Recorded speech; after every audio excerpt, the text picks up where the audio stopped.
اگر آدمی کو کوئی پریشانی ہو، کوئی تکلیف ہو اور اس کا حل بھی نظر نہ آتا ہو تو پھر کیا کرنا چاہیے؟ پہلے آپ تکلیف کا مفہوم سمجھیں۔ تکلیف اس آدمی کو ہوتی ہے جو اپنے آپ کو کاریگر سمجھے، مطلق العنان جانے اور آزاد سمجھے، یعنی کہ پابندیوں کے اندر اپنے آپ کو آزاد سمجھے۔ ہم جانتے ہیں کہ موت بھی مقرر ہے، یعنی مر بھی جانا ہے، اور زندگی میں صحت اور بیماری بھی ہونی ہے۔ جب انسان کو اپنی بے بسی کا شعور ہوتا ہے تو اس کو تکلیف کا خیال آتا ہے۔ اگر آپ کو اپنی بے بسی اور تکلیف اور مشکل کا حل نظر نہیں آ رہا تو اس میں ایک چیز ضرور نظر آئے گی، اور وہ یہ ہے کہ مشکلات اور حل نہ ہونے والی مشکلات یا انسان کو خدا سے دور کر دیں گی یا خدا کے قریب کر دیں گی۔ اگر مشکل آپ کو اللہ سے دور کر رہی ہے تو یہ مشکل کسی قدیم برے عمل کی سزا ہے، تو یہ مشکل ایک سزا ہے۔ وہ آدمی جو مشکل میں بھی خدا کے پاس نہیں گیا، اس کے لیے مشکل ایک سزا ہے۔ اور اگر مشکلات میں کسی نے اپنے آپ کو خدا کے قریب کر دیا تو ایسی مشکلات تو 1000 بار آئیں۔ یہ مشکل بڑی مبارک ہے کہ جس مشکل نے خدا کے زیادہ قریب کر دیا۔ اب آپ اپنی مشکل کا جائزہ لو کہ آپ اللہ کے قریب ہو گئے ہو کہ دور ہو گئے۔ اگر غریبی اللہ کے قریب کر دے تو غریبی مبارک، اگر غریبی آپ کو باغی بنا دے تو یہ عذاب ہے، بلکہ دوہرا عذاب ہے کہ ایک تو غریبی ہے، دوسرا اللہ سے بھی دور ہو گیا۔ تو اس لیے مشکلات نہ تو اچھی ہوتی ہیں اور نہ بری ہوتی ہیں۔ مشکلات اچھے آدمی کے لیے اچھی ہوتی ہیں اور برے آدمی کے لیے بری ہوتی ہیں۔ اولیاء کرام پر مشکلات آتی ہیں، شہداء کرام پر مشکلات آتی ہیں۔ ایک آدمی کے لیے یہ عذاب ہے کہ وہ خدا کو نہیں مانتا ہے۔ وہ کہتا ہے میں نے بڑی احتیاط کی اور احتیاط کے باوجود اندر سے معاملہ سلپ کیسے ہو گیا۔ کہتا ہے کہ میں نے تالے لگائے تھے اور تالوں کے اندر سے گھوڑا چوری ہو گیا۔ اب یہ کیا ہے؟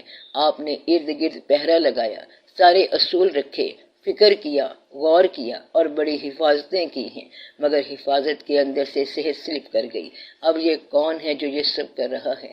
اگر تو آپ خدا پر اعتبار کرتے ہو اور اس کی طاقتوں پر اعتبار کرتے ہو تو پھر تو یہ نہیں پوچھنا چاہیے کہ مشکل کا حل کیا ہے۔ مشکل کا حل پھر مشکل کشا ہی ہے، چاہے وہ مشکل حل کرے یا نہ کرے۔ کیا تم نے خود مشکل ڈالی ہے کہ اب اس مشکل کا حل خود ڈھونڈنے لگ گئے ہو؟ اب یہ دیکھو کہ مشکل آتی کیوں ہے۔ مشکل دنیا دار پر تنگی حالات کی وجہ سے آتی ہے۔ حالات کا مطلب یہ ہے کہ خواہش زیادہ ہو اور حاصل کم ہو۔ دنیا دار کے لیے یہ بڑی مشکل ہے۔ مشکل کیوں آتی ہے؟ جب خواہش زیادہ ہے اور آمدن کم ہے، حالات کمزور ہیں، یعنی دکاندار کی آمدن کم ہے اور خرچہ ہی خرچہ ہے۔ دوسری مشکل رشتہ داروں کی طرف سے آتی ہے۔ یہ اذیت ہوتی ہے جو یہ لوگ پہچانتے نہیں۔ ان کی طرف سے جائز ناجائز تقاضے ہوتے ہیں۔ شادی کا فنکشن ہو تو مشکل ہے، اور خدا نخواستہ موت ہو جائے تو مشکل۔ پھر انسان کے اوپر سماجی تقاضے اور ذاتی تقاضے ہیں، اپنی اولاد کے تقاضے ہیں، پھر بندوں کے تقاضے ہیں، خیال کے تقاضے ہیں اور احوال کے تقاضے ہیں، یعنی تقاضا ہی تقاضا ہے۔ اور بیچارہ بندہ ایسے ہے جیسے حصار میں جکڑا گیا ہے اور رسیوں کے ساتھ بندھ گیا ہو۔ رسیاں کیا ہیں؟ یہ واجبات ہیں جو آپ نے ادا کرنے ہیں۔ واجبات کیا ہوتے ہیں؟ جو آپ نے دینا ہے، یعنی حال یا مال۔ بس آپ اس میں جکڑ کے رکھ دیے گئے ہیں۔ کس نے جکڑ کے رکھ دیا ہے؟ اسے فطرت کہہ لو، اللہ کہہ لو۔ اب آپ اس حصار سے باہر نہیں نکل سکتے۔ یہ چیز دنیا دار کے لیے تکلیف بنتی ہے، یعنی پیسے کی کمی اور وابستگیوں کی اذیت۔ اگر اچانک کوئی تکلیف آ جائے، اچانک زلزلہ آ جائے، بھونچال آ جائے، بارش آ جائے، سیلاب آ جائے، اللہ کی طرف سے یہ خوفناک اور وائلنٹ چیزیں آتی ہیں۔ یہ بڑی خوفناک چیزیں ہوتی ہیں، اور ایک عام آدمی اس میں گھر جاتا ہے کہ میں کس عذاب سے دوچار ہو گیا ہوں۔ کبھی سیلاب میں پیاسا ہوں، کبھی دریا میں ڈوب رہا ہوں، کبھی تشنگی ہی تشنگی ہے، کبھی ایسی بات ہے کہ پانی ہی پانی ہے اور پینے کو ایک بوند بھی نہیں ہے۔ یہ کیا ہے یا اللہ؟ اب وہ پریشان رہتا ہے۔ یہیں سے تو اللہ پہچانا جاتا ہے۔ اگر اس کا میلان خدا کی طرف نہ ہو تو پھر وہ پریشان ہو جائے گا یا پاگل ہو جائے گا۔ اللہ کا کام غور سے دیکھو، اللہ بہشت بناتا رہتا ہے اور جنت کے دروازے کھول کے بیٹھا ہوا ہے اور بتاتا ہے کہ یہ بہشت کے راستے ہیں اور یہ بہشت کی خوبیاں ہیں، آپ یہاں بہشت میں آ سکتے ہو اور ایسا ہو سکتا ہے۔ لیکن بہشت کے ساتھ دوزخ کا دروازہ بھی کھلا ہے۔ وہ جانتا ہے کہ لوگوں نے بیان کے باوجود بہشت کو نہیں ماننا، پیغمبروں نے بیان کیا اور اولیاء کرام نے بیان کیا کہ یہ بہشت کے راستے ہیں۔ اولیاء کرام نے دنیا میں بہشتی دروازے بھی لگا دیے ہیں، جیسے بابا صاحب رحمۃ اللہ نے پاک پتن شریف میں ایک بہشتی دروازہ لگا دیا۔ اس کے باوجود، اتنی سہولتوں کے باوجود، اتنی نوازشوں اور عنایتوں کے باوجود کچھ بندے ادھر ہی رہ جائیں گے۔ آپ یہاں جتنا مرضی بیان کرو، جہاں جو مرضی بیان کر لو، چاہے جتنا الصلاۃ خیر من النوم کہتے جاؤ، لیکن صاحب نوم اپنی نوم یعنی نیند میں ہی رہے گا۔ لہذا ثابت یہ ہوا کہ بہشت کے بیان ہونے کے باوجود اور نیکوں کے لیے نیک راستوں کے باوجود اور ماں باپ کی دعاؤں اور ماں باپ کی نوازشوں کے باوجود اولاد گمراہ ہو جاتی ہے۔ ماں باپ کہتے ہیں ایسا مت کرو اور وہ کرتے ہیں۔ مطلب یہ کہ انسان کی فطرت میں سرکشی لکھ دی گئی ہے۔ جب سرکشی لکھ دی گئی ہے تو وہ انسان باغی ہو جائے گا اور اسی راستے پر چلے گا جس سے منع کیا گیا ہے، اور نتیجہ وہی ہوگا جو نہیں ہونا چاہیے۔ مطلب کیا ہوا؟ مطلب یہ ہوا کہ اب تکلیف یا مشکل کیسے آئی کہ تم نے اپنے آپ کو بیان شدہ راستے سے ہٹا کے کسی اور راستے پر گامزن کر دیا۔ وہ راستہ کیا تھا؟ درمیانی راستہ۔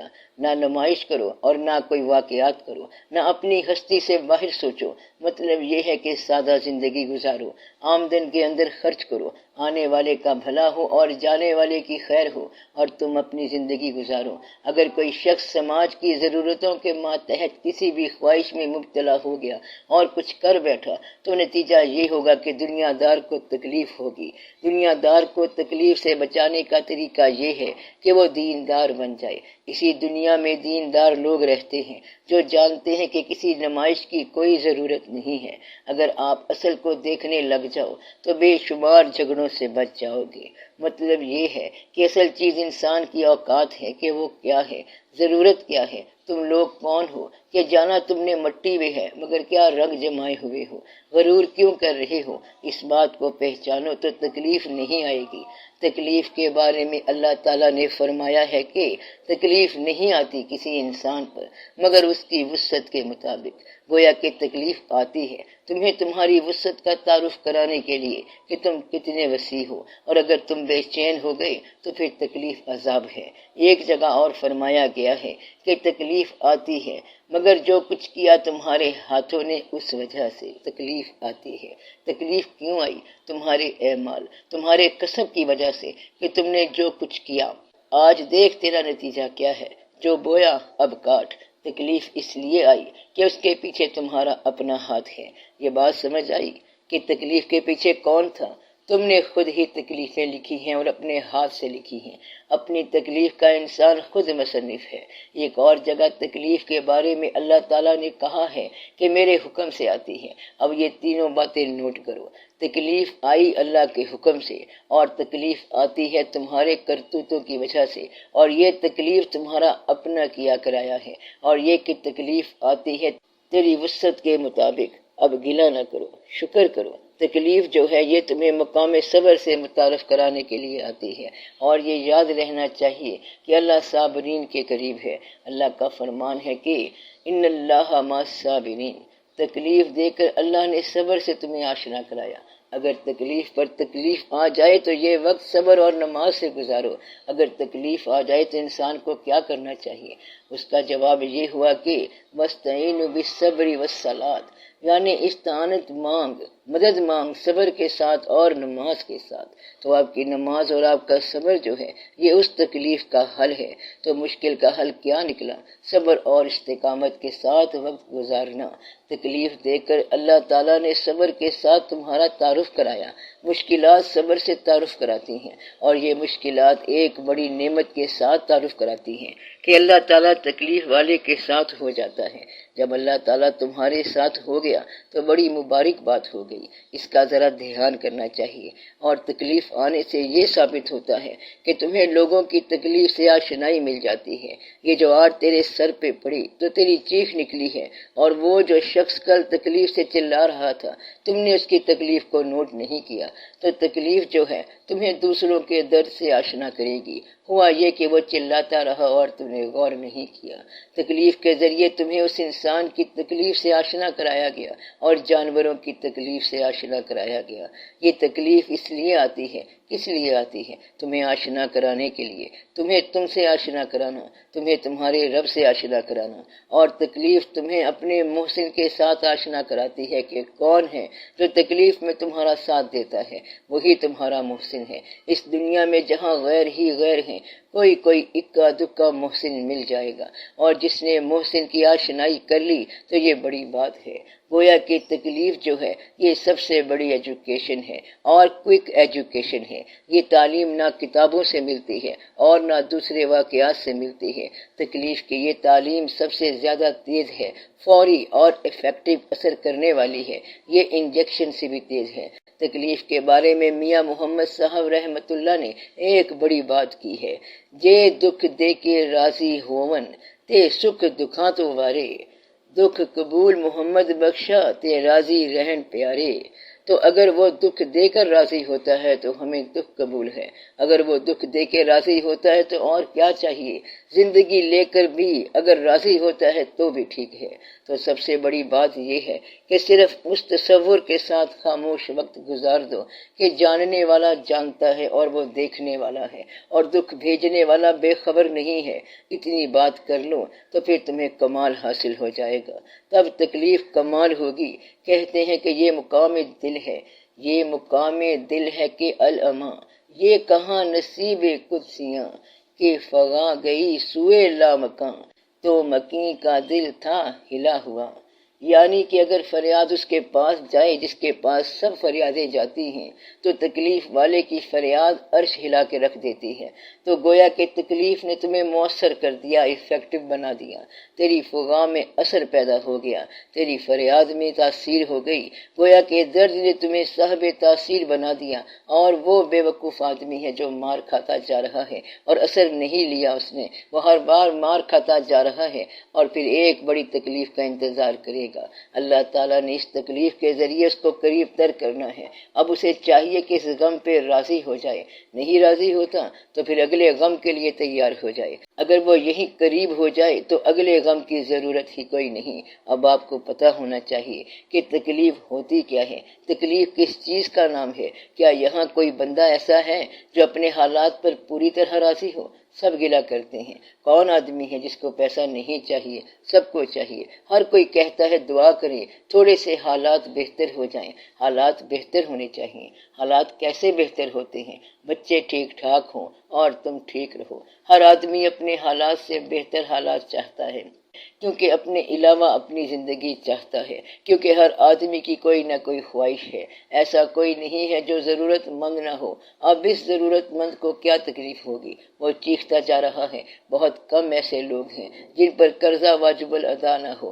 کون ہے جو ہر طرح سے آسانی میں جا رہا ہو؟ کس کی زندگی آسان ہوئی ہے؟ آپ یہ بتاؤ کہ کون سی آنکھ آپ نے دیکھی ہے جو روئی نہ ہو؟ کیا آپ نے ایسی آنکھ دیکھی ہے؟ میں نے تو نہیں دیکھی۔ کون سی آنکھ ہے جو غم سے یہاں روتی نہیں؟ جانے والوں کی مگر رفتار کم ہوتی نہیں۔ جانے والے چلتے جا رہے ہیں، رونے والے روتے جا رہے ہیں۔ اگر جدائی ہو گئی ہے تو یہ اللہ کا کام ہے۔ اس نے ہر آنکھ میں آنسو رکھ دیا ہے، ہر انسان کی فطرت میں غم لکھ دیا ہے۔ غم ملے گا، غم کا حصہ ملے گا، غم ضرور ملے گا۔ اس نے لکھ دیا ہے کہ اتنا کام کرو گے تو اتنا غم ملے گا اور اتنی خوشی ملے گی۔ اب غم کی جو وجہ اور جو مرضی بنا لو، جسے تم تکلیف کہہ رہے ہو اسے ہم تو نصیب کہتے ہیں۔ آگے تمہاری مرضی، جو کہہ لو۔ اب ادھر سے چٹھی آ گئی ہے، وہ محبت کی چٹھی ہو یا تکلیف کی ہو، ہے تو آپ کے نام کی، محبت کی چٹھی وصول کر لیتے ہو، اور غم کی چٹھی آ گئی ہے تو کہتے ہو کہ وہ اسی کو واپس دو۔ اسرائیل صاحب آ گئے تو پھر کیا کرو گے؟ غم میں ہر انسان اپنے آپ کو بے کس کہتا ہے، غم کو بھی اسی طرح قبول کرو جس طرح خوشیاں قبول کرتے ہو۔ رات بھی اتنی عزیز ہو جتنا دن ہے، بھیجنے والے نے دن بھیج دیا، پھر بھیجنے والے نے جدائی بھیج دی۔ اگر بھیجنے والا ایک ہے تو پھر یہ دونوں ایک ہیں۔ کون دونوں؟ غم اور خوشی ایک ہی مصنف کی لکھی ہوئی چیزیں ہیں۔ خوشی بھی قبول ہے، غم بھی قبول ہے، یہ بھی اللہ کی عنایت ہے، یہ اس کی نوازش ہے کہ غم بھیج دیا۔ اگر خدا کو نہ چھوڑو تو مشکلات تمہیں ترقی دیتی ہیں، تمہاری سختی کو موم بناتی ہیں اور تمہیں حساس طبیعت بناتی ہیں۔ اس لیے غم کی بڑی کارروائی یہ ہے کہ غم تمہیں بہت ہی نرم کر دیتا ہے۔ اگر غم نہ ہو تو انسان پتھر ہی رہتا ہے۔ اگر کسی کا باپ فوت ہو گیا، اللہ تعالیٰ کی بات جب تک تم سمجھو گے نہیں تو تمہیں بات سمجھ نہیں آئے گی۔ ہمیشہ کے لیے دنیا میں رہنے کی اس نے اجازت نہیں دی۔ اللہ کہتا ہے میں اور میرے فرشتے ہمیشہ سے حضور پاک صلی اللہ علیہ وآلہ وسلم پر درود بھیجتے جا رہے ہیں۔ اللہ کا کوئی عمل درمیان سے شروع نہیں ہوتا، اور اللہ پتہ نہیں کب سے درود بھیجا جا رہا ہے، تب سے بھیجتا جا رہا ہے جب سے حضور پاک صلی اللہ علیہ وآلہ وسلم کی شان موجود ہے۔ لہذا درمیان میں آنے والے حضور پاک صلی اللہ علیہ وآلہ وسلم پہلے بھی موجود تھے، کیونکہ اللہ تعالیٰ بہرحال کہتا ہے کہ میں درود بھیجتا ہوں اور میرے فرشتے درود بھیجتے ہیں۔ جب تک قرآن کریم موجود ہے درود کا عمل بند نہیں ہو سکتا۔ اگر درود کا عمل بند نہیں ہونا ہے تو رسالت کا عمل جاری ہے، کیونکہ اللہ تعالیٰ کا درود جاری ہے۔ میں بندوں کے درود بھیجنے کی بات نہیں کر رہا، اب اللہ جو درود بھیجتا ہے اور درود بھیجتا ہی رہتا ہے، اور ایک خاص میعاد کے بعد موت کا عمل جاری ہوتا ہے۔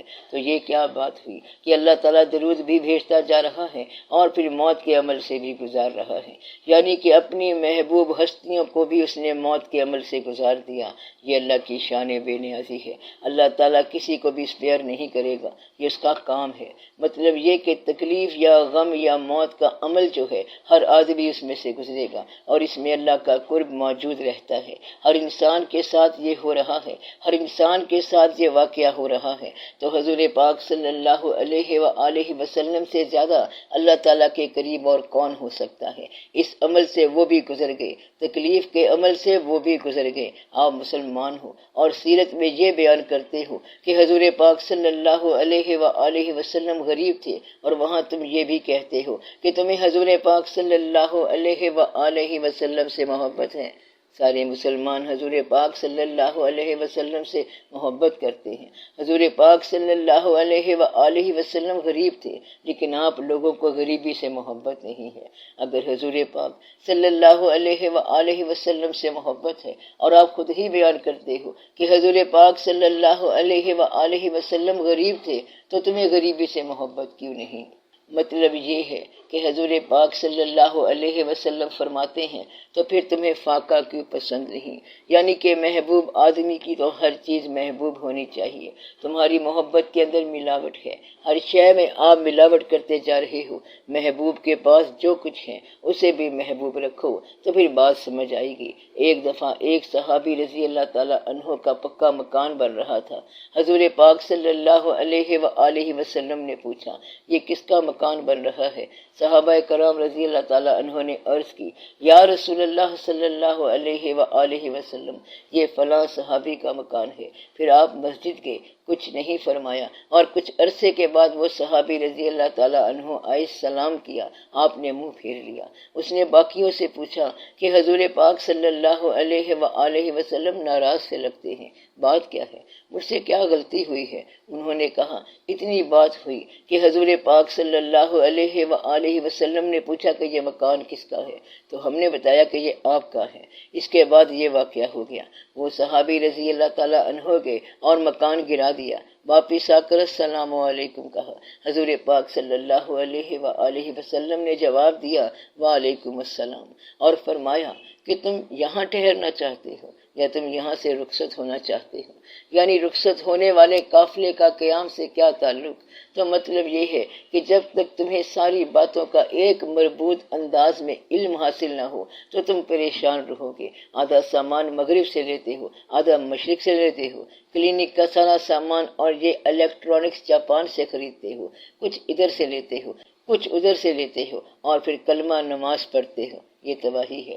اگر تمہیں کلمہ اور کلمہ والے پسند ہیں تو پھر وہ زندگی اختیار کرو جو زندگی ان سے متعلق ہے، تو پھر تمہیں تکلیف نہیں ہوگی۔ یہی وجہ ہے کہ ہم پاش پاش ہو گئے، ایک مربع سا تو بن گیا ہے، سب ملاوٹیں تو ہو گئی ہیں اور سب پریشان ہو گئے ہیں۔ اگر انسان کو یہاں سے رخصت ہونا یاد رہے تو وہ بہت ساری تکلیفوں سے بچ جائے گا۔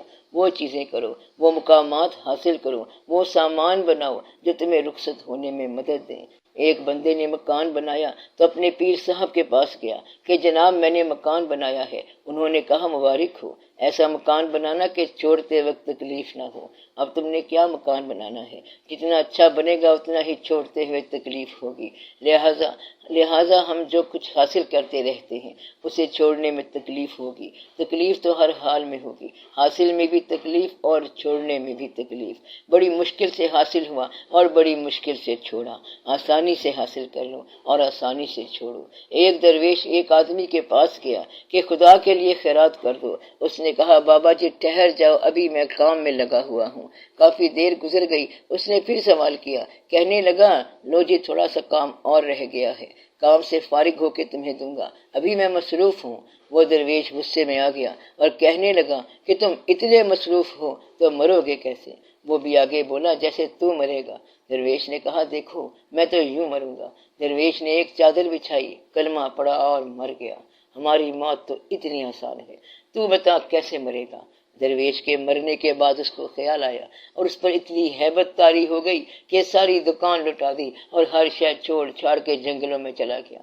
وہ فرید الدین ایک عام آدمی تھا، اب وہ فرید الدین عطار رحمت اللہ علیہ ہو گئے۔ ان پر راز آشکار ہو گیا اور مخفی آشکار ہو گیا۔ وہ بات سمجھ گئے کہ فقیر کون تھا۔ فقیر یہ بتانے کے لیے آیا تھا کہ تو اتنا بیزی ہے کہ تجھے مرنے کی سمجھ نہیں آ رہی، پھر تو وہ موت کے وقت کیسے مرے گا؟ اگر آپ کو مرتے وقت اسرائیل علیہ السلام سے تھوڑی سی مہلت ملنے کا امکان ہو تو آپ اسے بھی یہ کہہ دو گے کہ ٹھہر جاؤ، ابھی 2-4 خطوں کے جواب دینے ہیں، کسی کے پاس جانا ہے، آج تو فنکشن ہے، شادی ہو رہی ہے، ذرا چابیاں دے لوں اور وصیت نامہ لکھ دوں۔ مگر موت کی تکلیف کا ادراک رکھنے والے معرفت الہی کو پا جاتے ہیں۔ معرفت الہی کا جو چشمہ ہے وہ سمندر ہی سے نکل رہا ہے اور سمندر ہی میں واپس جا رہا ہے۔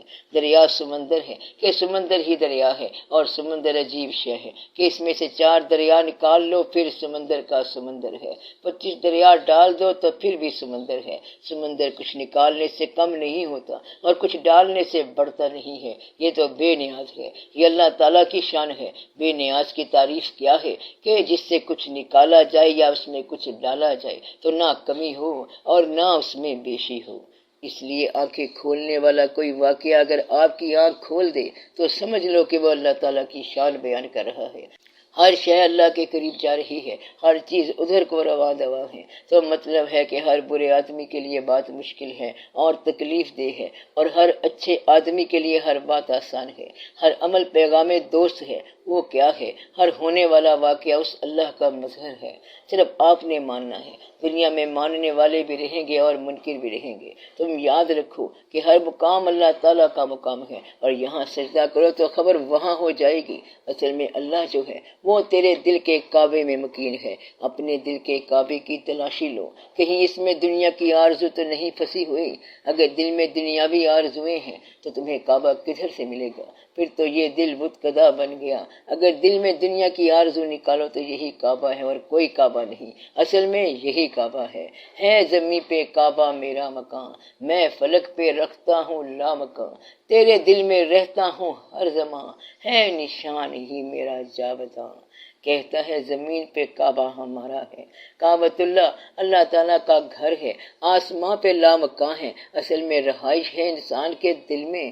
تو اپنے دل کو آرزوؤں سے خالی کر، اسے کعبہ بنا۔ کعبہ کیا ہے؟ وہ اس دل کا نام ہے جو دنیاوی آرزوؤں سے خالی ہو۔ بس یہ اتنا چھوٹا سا کام کرنا ہے آپ نے کہ دل کو آرزوؤں سے خالی کرو، اپنے آپ کو آرزوؤں سے خالی کرو، اپنے آپ کو اللہ کا بنا کے رکھو۔ اس کی طرف سے جو چیز آتی ہے وہ قبول کرو، چاہے تکلیف دہ ہو۔ دکھ قبول محمد بخشا تے راضی رہن پیارے۔ اگر وہ تمہارے دکھ میں راضی ہوتا ہے تو اور کیا چاہیے؟ اللہ کے ساتھ ہنگامہ نہ کیا کرو اور زیادہ لڑائی نہ کیا کرو۔ ایک کام ضرور کرو، گلہ کرنا چھوڑ دو۔ کسی انسان کا گلہ خدا کے پاس نہ کرنا اور خدا کا گلہ انسان کے پاس نہ کرنا۔ یہ وعدہ کرو۔ کیا وعدہ؟ کہ گلہ نہیں کرنا۔ یہ نہ کہنا کہ میرے حالات پھر خراب ہو گئے۔ یاد رکھو، اللہ تعالیٰ کا حکم نہ ہو تو کوئی مدد نہیں کر سکتا، اس لیے گلہ نہ کرو۔ اور جاننے والے اللہ سے بار بار تقاضا نہ کرو، اللہ سب جانتا ہے۔ غالب نہ کر حضور میں تو بار بار عرض، ظاہر ہے تیرا حال سب ان پر کہے بغیر۔ وہ تیرے کہنے کے بغیر بھی جانتا ہے۔ دعا یہ کیا کرو کہ یا اللہ تو جانتا ہے اور تجھے پتا ہے کہ میرے لیے تو نے کیا مقرر کر رکھا ہے، اور جو تو نے مقرر کر رکھا ہے وہ مجھے مانگے بغیر دے دے، اور جو تو نے مقرر نہیں کیا مجھے اس کے مانگنے کی توفیق نہ دے۔ آمین یا رب العالمین۔ بس آپ کی دعا منظور ہو جائے گی۔ کیا دعا کرنی ہے کہ اے اللہ جو میرے لیے ہے مجھے مانگے بغیر دے دے، اور جو میرے لیے نہیں ہے اس کے مانگنے کی توفیق نہ دے۔ آمین۔ آپ کی دعا قبول ہوگی۔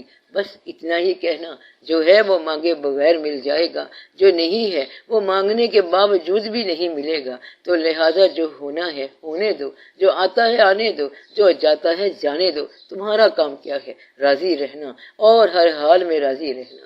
رہنا ہے ہر حال میں راضی، خالق سنگ ہے جیون بازی۔ ہر حال میں راضی رہنا تمہارا کام ہے۔ اگر اس کے ساتھ بازی لگا رہے ہو تو پھر چلنے دو، کبھی وہ لے گیا اور کبھی وہ دے گیا۔